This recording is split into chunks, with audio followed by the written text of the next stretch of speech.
नायक हैं, वो ज्ञान के भंडार हैं।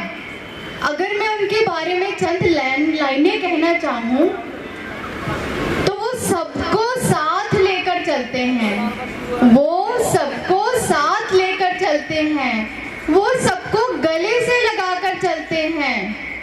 कोई कैसे लगाएगा उनके कद का अंदाजा, कोई कैसे लगाएगा उनके कद का अंदाजा। अरे वो खुद आसमान है पर सर को झुकाकर चलते हैं।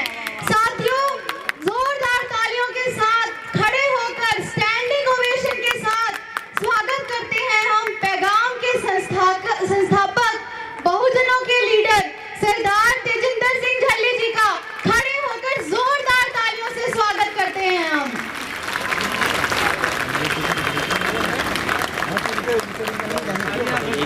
I'm proud to call you on stage.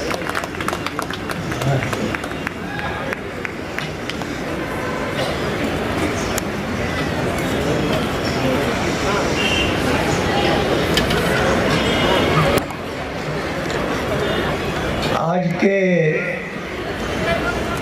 इस सम्मेलन में जो scheduled caste, scheduled tribe, other backward classes तथा माइनॉरिटी कम्युनिटी की ओर से भारत की राजधानी दिल्ली में ऑर्गेनाइज चल रहा है। इस फंक्शन में मंच पर बैठे हमारे बुद्धिजीवी स्पीकर साहबान तथा पंडाल में बैठे हमारे सोशल वर्कर, बुजुर्गों, माताओं, नौजवानों तथा बच्चों, मैं आपके सामने कुछ समय के लिए 2-4 बेसिक बातें करनी है। आप लोगों ने खाना तो खा लिया है और जो अभी खाना खा रहे हैं वो भी 5-7 मिनट में वेले होकर पंडाल में आ जाएंगे, क्योंकि बाबा साहब ने कहा था मेरे जीवन की महत्वपूर्ण खोज यह है कि मानव अपनी सोच से अपने दृष्टिकोण में परिवर्तन ला सकता है। इस तरह व्यक्ति का दुनिया को देखने का तथा समझने का तरीका बदल सकता है। ये हमारे लिए बाबा साहब अम्बेडकर का एक बहुत बड़ा चैलेंज है, जिसको हमने एक्सेप्ट करना है। फिर अब हमने क्या करना है, यह ही बाबा साहब का अधूरा कार्य है, यह ही बाबा साहब की हमारे लिए चुनौती है, जिसको हमने स्वीकारना है और चुनौती को स्वीकार कर कर उसको रियल सेंस में हमने अपनी सोच को बदलकर समाज की सोच को बदलना है। ये हमारे लिए कार्य है, ये कार्य हम कर रहे हैं। और ये कार्य क्यों करना है? हमारा मानसिक गुलामी का रोग बहुत पुराना है। ये जो मानसिक गुलामी का रोग है, इसकी जड़ें शूद्र अति शूद्र समाज के पूरे शरीर के अंदर फैल चुकी हैं। यह मानसिक दृष्टि मनुवाद द्वारा बनाई गई है। तथा इस सोच को बदलकर स्वतंत्र सोच पैदा करनी है। यह ही मानवीय मूल्यों का पैगाम है जो लेकर हम जगह जगह जा रहे हैं। और ये बीमारी कब चालू हुई थी, ये भी हमारे लिए एक प्रश्न है जिसको हमने खुद समझना है और इस प्रश्न का भी उत्तर देना है। हजारों सालों से ब्राह्मण मेहनत कश लोगों को मिसगाइड तथा मिसलीड कर रहा है। ब्राह्मण बुद्धिजीवी है, बुद्धिजीवी होता है क्लेवर, होशियार, और बुद्धिमान होता है वाइज। ब्राह्मण बुद्धिजीवी है, क्लेवर है, परंतु वो बुद्धिमान या सियाना नहीं है और वो बुद्धिमान हो भी नहीं सकता, ये उसकी फितरत है। चौथी बात, हम कैसे सफल हो सकते हैं, क्योंकि हम जो कर रहे हैं वो सफलता के लिए कर रहे हैं, लेकिन सफल होने का रास्ता तो होना चाहिए। बाबा साहब के समय में तथा उससे पहले महात्मा फूले जी ने शूद्र अति शूद्र को बुद्धिजीवी, साक्षर, एजुकेटेड तो बना दिया, क्लेवर बना दिया, लेकिन उसके साथ साथ जो महात्मा फूले ने या बाबा साहब डॉक्टर अम्बेडकर ने सिर्फ शूद्रों को क्लेवर ही नहीं बनाना था, परंतु ये महात्मा फूले की सोच का आधा अधूरा कार्य है। इन्हें बुद्धिमान बनाना है हमने, ये आधा कार्य हमारे हिस्से में है। अगर हम ये शूद्र अति शूद्र समाज को बुद्धिमान, वाइज बना सके तो हम बाबा साहब डॉक्टर अम्बेडकर और महात्मा फूले का जो हमारे ऊपर कर्ज है वो हम कर्जा उतार सकेंगे। अगर हम ना कर सके तो वो कर्जा हम आगे वाली पीढ़ियों को दे जाएंगे। इसलिए हमारे पास ये एक और मैसेज है। इस तरह सेठ जी भट्ट जी शूद्र अति शूद्र समाज को अज्ञानी बनाकर चालाकी से अपनी सेवा के लिए इस्तेमाल कर रहा है और फिर बरतने के बाद मूर्ख बनाकर हमें वो कूड़े के ढेर में डाल देता है। ये जो इस देश का मनुवादी समाज है, ये ब्राह्मण बढ़िया समाज है, ये बाकी के जो 80% शूद्र समाज है, पछड़ा वर्ग है या अछूत लोग हैं, उनको आगे बढ़ने ही नहीं देता। इसलिए भारत देश एक राष्ट्र नहीं बन सका।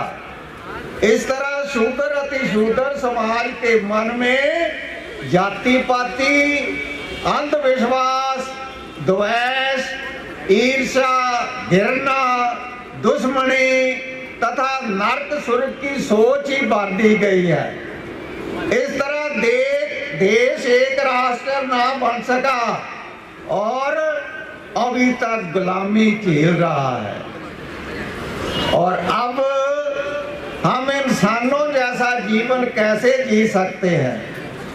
जिस दिन शूद्रों में अपना कार्य उतारने के लिए तथा अपना फर्ज पूरा करने के लिए बाबा साहब तथा महात्मा फुले कोई चैलेंज को स्वीकार कर लिया, उसी दिन हमारा ये पवित्र कार्य आरंभ हो जाएगा। लेकिन ये कार्य होगा कब? जैसे ही शूद्र समाज के बुद्धिजीवी जो क्लेवर लोग हैं वो बुद्धिमान बनकर शूद्र समाज के सेवादार बनकर मैदान में आ गए, उसी दिन ही ये काम चालू हो जाएगा। इसलिए समझ लीजिए, आकाश से छोड़े गए तीर की आखिरी मंजिल जो है वो धरती ही होती है। इसलिए धरती ऊपर संभल कर हमने अपना पांव टिकाए रखना है, हवा में उड़ने की कोशिश नहीं करनी। हम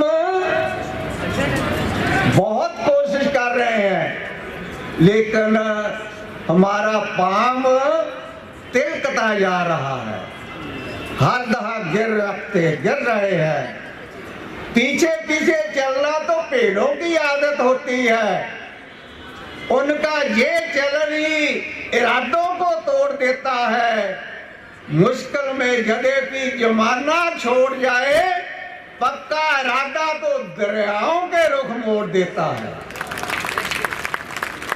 महत्वाकांक्षा एक चीज होती है और आत्म सम्मान दूसरी चीज होती है। इन दोनों का जो अंतर है उसको समझना बड़ी जरूरी चीज है। जेकर जरनैल काबल ना हो तब फौज जीत कर भी हार जाती है। सफल जरनैल की परख उस समय होती है जब समुद्र उफान में हो। साधारण मौसम में तो हर मलाह सफल हो जाता है, सब किश्तियां किनारे लग जाती हैं, लेकिन जब वर्षा ऋतु हो और तूफान आया हो, उस समय किश्ती को किनारे लगाना वो सफल मलाह का कार्य है।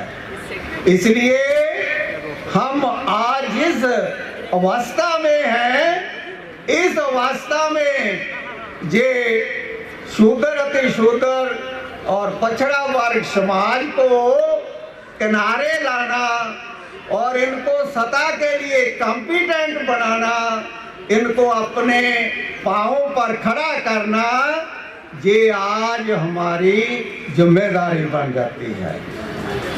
हर प्राणी की एक महत्वपूर्ण कांक्षा होती है और दूसरा आत्म सम्मान होता है। ये महत्वाकांक्षा और आत्म सम्मान ये दोनों एक दूसरे के पूरक भी हैं, एक दूसरे के सपोर्टर भी हैं, लेकिन एक दूसरे के विरोधी भी है।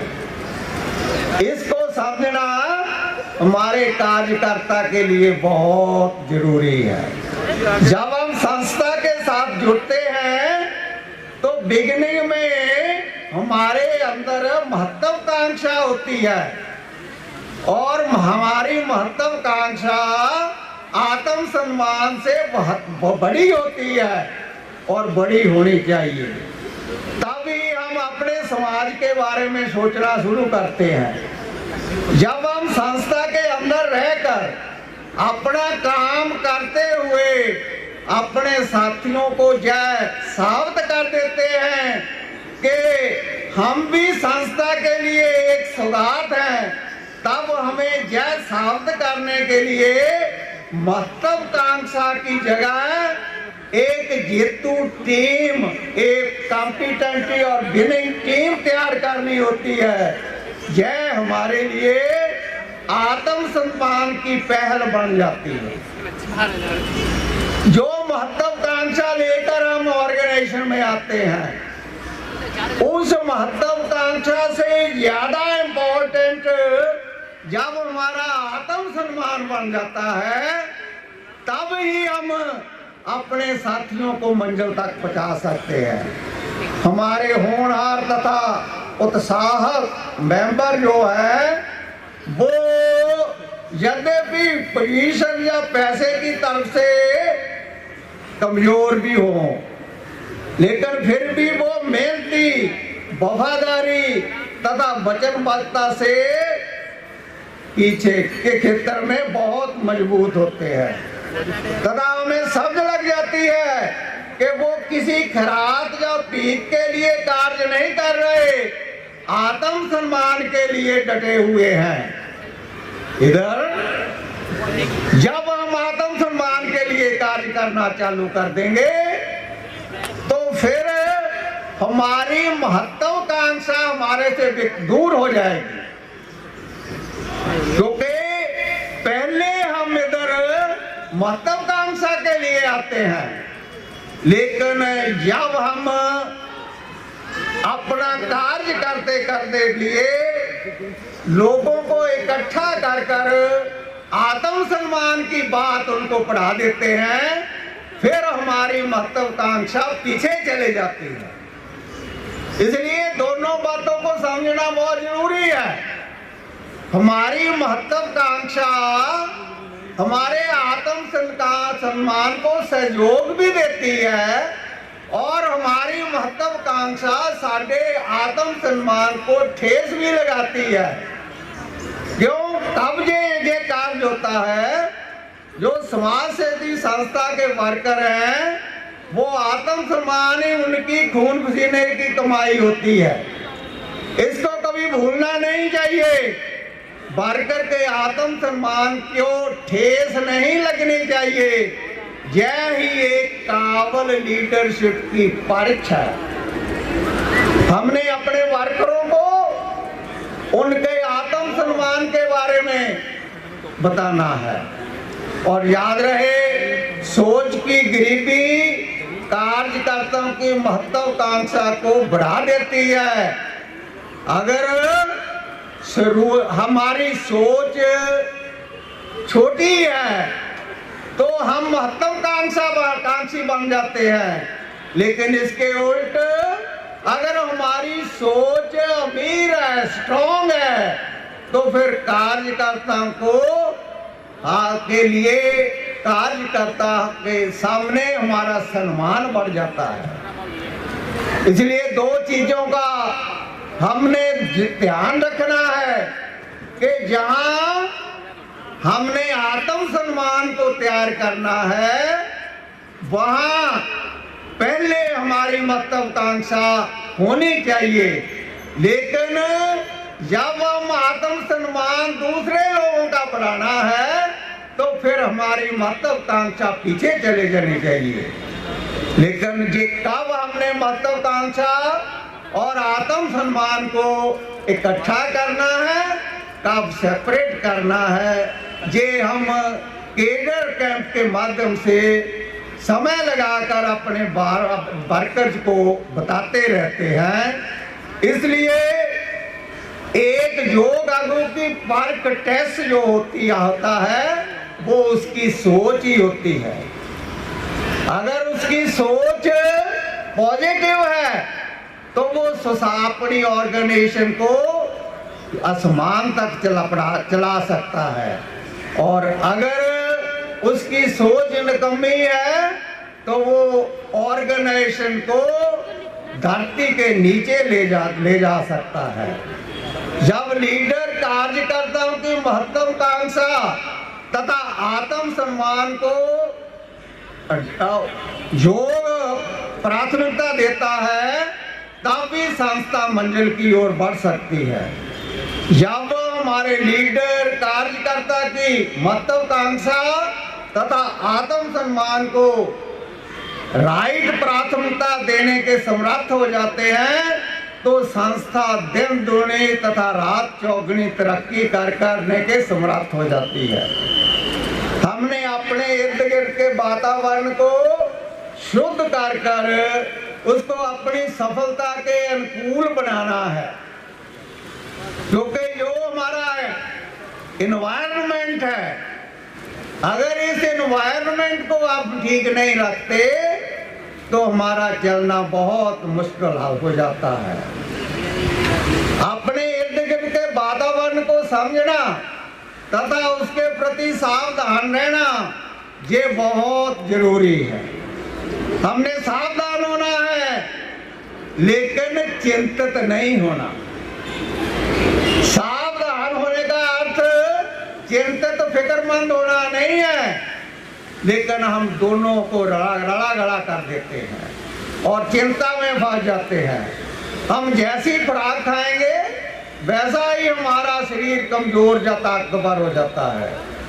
इस तरह ही जैसी चंगी या मंदी सोच हम सोचेंगे उसी तरह ही हमारा माइंड हो जाता है और अपने इर्द गिर्द का वातावरण उस सावधानी से चुनना है जो आपकी विरोधता में ना हो, सगों हमारे मन की सोच को शुद्ध तथा ताकतवर बनाए। निकम्मी तथा निमाणी सोच रखने वाले लोगों से दूरी बनाकर रखो। यह लोग आप तो पीछे खींचते ही हैं, ईर्खालु लोग आपको गिराकर ही खुश होंगे। उन लोगों को कभी ऐसा मौका नहीं देना चाहिए। हमेशा सफल लोगों से ही सलाह मशवरा करना है। आपका भविष्य केवल आपके लिए ही नहीं, सगों सामाजिक उत्थान के लिए बहुत महत्ता रखता है। इसलिए जड़े सड़े की सलाह मशवरा लेकर अपने सामाजिक आंदोलन को खतरे में मत डालो। हमेशा मगर मनोवैज्ञानिक सूझबूझ की छतर छाया के नीचे ही चलने की कोशिश करें। नए लोगों से संबंध जोड़ते समय उन कामों के लिए सचेतता दिखाएं जो उत्साहवर्धक हो, जो हमें हौसला दें, जो समय आगे बढ़ने के लिए हमारे अंदर वो ऊर्जा भरे। अपने वातावरण में जहरीली सोच को बाहर निकाल दो। जो गाली लोग हैं, जो गपौड़ी लोग हैं, उनसे दूर रहो। लोगों से वार्तालाप करते समय सार्थक तथा उचित सोच की जोड़ और बढ़ना चाहिए। हमें जो कुछ भी आप करते हो उत्तम से उत्तम करने का यत्न करें। समाज परिवर्तन के परवाने जो है, इससे बगैर कुछ भी और करने का जोखिम नहीं उठा सकते। इंसानों को पूजने वाले सत्ता के पुजारी तो बन सकते हैं, परंतु सिस्टम के पुजारी नहीं बनते। हमने सिस्टम के पुजारी बनना है, यह ही पैगाम है। आज तो हमें धकेल कर दीवार के साथ ही लगा दिया है। अब तो हम हिल ही नहीं सकते, तो सिस्टम कैसे डेवलप करें? मौजूदा राजनेता या पार्टियां हमें बचा नहीं सकती, हमें केवल सिस्टम बचा सकता है। सिर्फ आम लोग बचा सकते हैं। साधारण लोगों को जोड़ें, साधारण लोगों को समझाएं, उनके साथ तालमेल पैदा करें। सीधा सत्ता के सिंगों को हाथ मत लगाएं। राजनेता तो दिल्ली में आकर सत्ता की चमक दमक में ही छुप जाते हैं। कुछ रास्ते या रियायतें से कुछ बनने वाला नहीं है, हमें सिस्टम बदलना पड़ेगा। अर्थशास्त्री लुटेरे बनकर भोली भाली जनता को कैसे लूटते हैं ये समझना पड़ेगा। ग्रास रूट यूनिट तैयार करने पड़ेंगे। साधारण दुखी दरिद्री लोगों को अपनी किस्मत आप निखारने का नुस्खा भी समझाना पड़ेगा। हम केवल एक गांव में या शहर की एक कॉलोनी में 10 लोगों को जगाना है, लेकिन 10 जगाना है तो जगाएगा तो वो ही जो जागा हुआ है। जो आप ही नहीं जागा वो दूसरों को क्या जगा सकेगा? इसलिए हमने हमारे पास जैसे परिवार है, उससे जैसा हमारा देश है, देश के लिए जीना सीखना है तथा मानवता के लिए जीना सीखना है। हमने सोचना है वो चिन्ह जिनके अंदर सत्या है, जो बुद्धिमान है तथा विद्या तथा ज्ञान के खजाने हैं। इसलिए क्या उनके पास विजन भी है और क्या सरकार हम बनाना चाहते हैं, क्या सरकार चलाई कैसे जाती है, ये जानकारी भी हमारे पास है। और ऐसे लोगों की परख कैसे करनी है, इसी कारण सिस्टम तैयार करना है। हमारे लिए सिस्टम तैयार करना बहुत जरूरी है और पैगाम के माध्यम से हम एक सिस्टम तैयार कर रहे हैं। सिस्टम क्या है? जाको प्रेम खेलन का चाहो, सिर धर तली गली मोरी आओ, इस मार्ग पैर तरीजे, सिर दीजे काम ना कीजिए। अगर हम चाहते हैं कि हमारे आने वाली जनरेशन इसी देश में खुशी खुशी से अपना जीवन व्यतीत करे, तो उसके लिए हमने अपना बलिदान देना पड़ेगा। अपने आप को तैयार रहना चाहिए।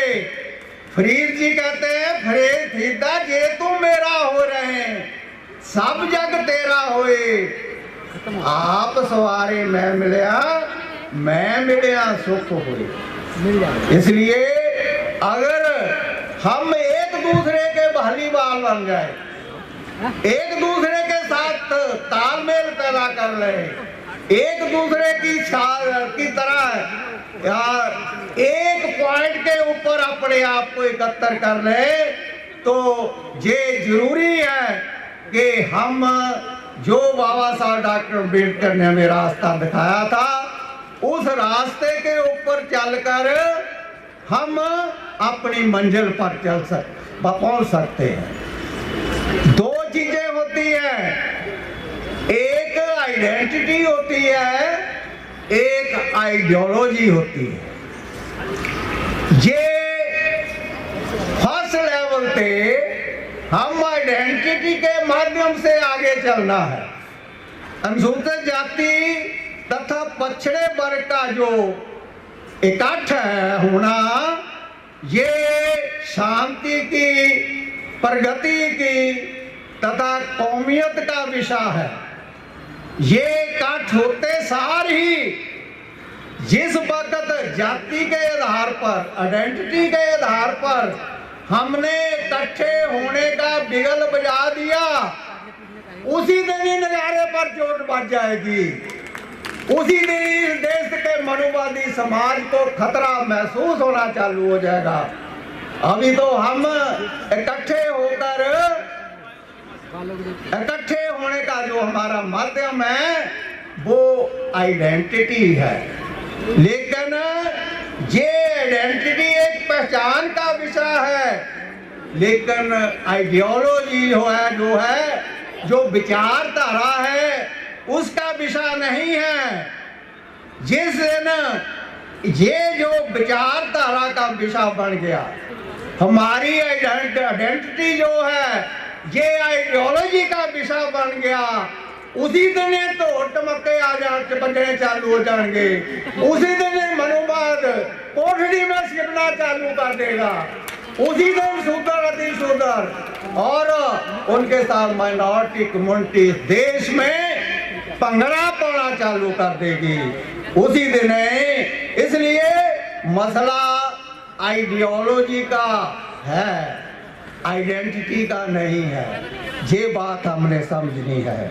इसी कर जातिगत जनगणना करानी एक बुनियादी मुद्दा है, लेकिन कमजोर बुनियाद के ऊपर बड़ी इमारत खड़ी नहीं की जा सकती। अगर फाउंडेशन कमजोर है तो हम 2 मंजिला 3 मंजिला या 10 मंजिला मकान उस तौर पर नहीं बना सकते। अगर बड़ा मीठा मकान बनाना है, अगर हमने देश की सत्ता के ऊपर कंट्रोल करना है तो फाउंडेशन को मजबूत करना पड़ेगा। फाउंडेशन है शूद्र अति शूद्र का इकट्ठ, जो आज आप करने के लिए तैयार हो रहे हैं। उसका पहला स्टेप है जातिगत आइडेंटिटी, और जातिगत आइडेंटिटी होने के बाद दूसरा जो स्टेप आएगा वो आइडियोलॉजी का आएगा, वो विचारधारा का आएगा। फिर हम उस विचारधारा के माध्यम से ये इस करके जातिगत गणना करानी एक बुनियादी मुद्दा है, परंतु कमजोर बुनियाद के ऊपर मजबूत इमारत की उसारी नहीं हो सकती। आज मसला कमजोरी या अयोग्यता का नहीं है, मसला बेईमानी का है। युद्ध कला तथा बुद्धि निखारने का स्थान स्कूल होता है, जो शूद्र अति शूद्र के लिए हजारों सालों से बंद रहा है। यद्यपि सदियों से वध युगों तक शूद्र अति शूद्र को विद्या से अपाहज रखा गया, फिर भी समय समय से शूद्रा ने अपनी कुशलता का प्रमाण दिया है। एकलव्य कमजोर नहीं था, ना ही योग्य था, लेकिन गुरु द्रोणा ही जरा बेईमान था। जब गुरु द्रोणा प्यारे बेईमान से हम पढ़ना है तो हमें सफलता मिलने वाली नहीं है। इसलिए बेसिक चीज को हमने समझना है। वेद विद्या युद्ध कला और वीरता बुद्धि तथा कौशल को निखारने का स्थान स्कूल होता है, और वो हमारे लिए भारत के शूद्र समाज के लिए बंद रहे, लेकिन सदियों से बंद रहे। भारत की आजादी के बाद थोड़ा समय खुले, परंतु अब फिर बंद करने के हीले ढीले तरीके ढूंढे जा रहे हैं। प्रतिभा की परख साजिश के खेत से चलती है। ये कोई मेरिट नहीं, ये एक धोखा है, दिशाहीनता तथा मानसिक कंगाली है, जो शेर जी भट्ट जी ने आजादी के बाद फिर चालू कर दी है। भारत लोकतंत्र भारत में लोकतंत्र एक वो जिन्न है, वो भूत है, जिसको शेर जी भट्ट जी ने बोतल से बाहर ही नहीं निकलने दिया। वो बोतल से बाहर निकलेगा तभी तो अपनी कथा करामात बनाएगा। इसलिए शूद्र अति शूद्र समाज को इस देश के मानववादी समाज ने आगे बढ़ने के लिए रोके ही लगा रही। आज से लगभग 2500 साल पहले जब पंजाब को सप्त सिंधु कहा जाता था, उस समय राजा मिलिंद की बोधी पंते नागजैन से मुलाकात हुई थी। उस समय पेशावर से लेकर जमुना तक एक ही पंजाब था, जिसको बौद्ध पंजाब कहा जाता था, और नागसेन का पहला नाम महासेन था। नागसेन उस समय का मशहूर विद्वान था, और उस समय मोके का राजा जो था वो मिलिंद था। मिलिंद की राजधानी शांतल थी, जिसको आजकल सियालकोट कहा जाता है। राजा मिलिंद ने कहा, पूजनीक भंते जी, आप हमारे राज में आए हैं, क्योंकि भंते लोग तो फिरते तैरते रहते हैं। नागसेन भी भंते उस समय शांतल गया, जिसको आज सियालकोट कहते हैं। तो राजा जो मिलिंद है वहां का, वो उससे कहने लगा कि मैंने आपसे वार्तालाप करना है। तो नागसेन ने कहा, वार्तालाप समान लोगों के साथ हो सकता है, एक राजा के साथ एक पंते कैसे बोल सकता है, जवाब दे सकता किसी चीज का। राजा तो ये कहेगा कि जो मैं कहता हूँ उसका सपोर्टिंग आंसर ही मुझे मिलना चाहिए, लेकिन ये मैं ले नहीं सकता। तो तब तो राजा मिलिंद ने कहा कि मैं आपसे सिर्फ बराबरता योग्यता के हिसाब से पूछना चाहता हूँ। तो राजा मिलिंद को नागसेन ने क्या कहा था, ये बात हमारे लिए बहुत इम्पोर्टेंट, जो आज से लगभग 2500 साल पहले राजा नागसेन को कही थी। राजा नागसेन को कही कि राजा आप ये बताओ कि समुंदर कितना बड़ा है। तो राजा नागसेन कह रहा समुंदर बहुत बड़ा है। तो नागसेन ने बोला कि सियाने लोग जो होते हैं वो आंखों से देखकर नहीं बताते, वो सोचकर सवाल का जवाब देते हैं। आप बताओ समुंदर, आपको समुंदर दिखता है और देखकर ही आप कह रहे हैं समुंदर बड़ा है। तो नागसेन ने कहा मैं तो देखकर ही बताता हूँ। लेकिन नागसेन ने कहा जो सूझबूझ लोग होते हैं, जिन्होंने तर्क के ऊपर काम करना है, वो आंखों से देखकर चीज की परख नहीं करते, वो तर्क के ऊपर चीज की परख करते हैं। तो कहता फिर मेरे को बताओ समुंदर कितना है। वो कहता आपने समुंदर में सैकड़े नदियां नाले आकर मिलते हैं। जब वर्षा होती है सब नाले समुद्र में आ जाके नदियां मिल जाते हैं। तो समुद्र आज तक कभी उछला हुआ नहीं देखा कि समुद्र का पानी उछलकर बाहर चले जाए। और जब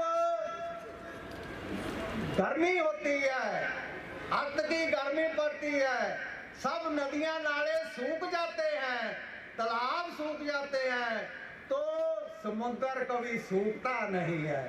आज तक समुद्र को सूखा किसी ने देखा। अगर वर्षा होती रहे, सब नदियां नाले समुद्र में आ जाए तो समुद्र उछलता नहीं है। अगर सब कुछ पीछे ही सूख जाए, एक कतरा पानी का भी समुद्र में ना आए, तो समुद्र कभी सूखता नहीं है। इसलिए समुद्र बड़ा है। तर्क के आधार पर बताना है समुद्र क्यों बड़ा है। आज हमने सदा में जाना है, हमने इसके मनुवाद को मिटाना है, बातों से नहीं, तर्क के आधार पर हमने जाना है। वो तर्क के माध्यम से हम आप सबको जागृत कर रहे हैं, केडरगंज के माध्यम से जागृत कर रहे हैं, तर्क बताते हैं। तर्क के हिसाब से पता करना है कि आने वाले कितने समय में ये भारत प्रबुद्ध भारत बन जाएगा और इस देश में एक व्यक्ति की एक कीमत हो जाएगी। धन्यवाद। जय भीम, जय भारत।